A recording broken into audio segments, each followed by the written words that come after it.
শোনেন, নিজের কবরের ফিকির যে করে সে কখনো মানুষের পিছনে লেগে থাকে না। আমরা নিজের কবরের ফিকির করি আগে। ইয়া আইয়ুহাল্লাযীনা আমানু আলাইকুম আনফুসাকুম লা ইয়াদুররুকুম মান দাল্লা ইন ইহতাদাইতুম। আল্লাহ পাক সূরা মাইদার মধ্যে বলছেন, হে মুমিনগণ, তোমরা নিজেরা নিজেদের নফসের খবর নাও। যারা পথভ্রষ্ট হয়ে যাচ্ছে ওদের পথভ্রষ্টতা তোমাদের ক্ষতি করবে না যদি তোমরা হেদায়েতের উপর থাকো। আমি কবরে যাব, আমাকে 3টা প্রশ্ন করা হবে, আমি কি উত্তর দিব? আমি কি জান্নাতের সার্টিফিকেট পেয়ে গেছি?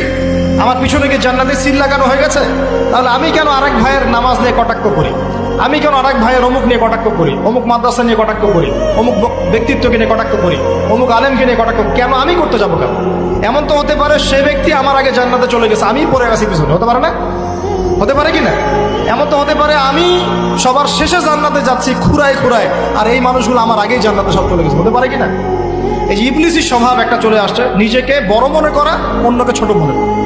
এই কাজ করতে গিয়ে আমরা কিন্তু ঐক্য নষ্ট করে ফেলছি। প্রিয় ভাইরা, সমালোচনার সংস্কৃতি বন্ধ করে ভালোর চর্চা করুন, হৃদ্যতা বাড়ান, আমল বাড়িয়ে দেন, নিজের কবরের ফিকির করি, নিজের কবরের ফিকির করি।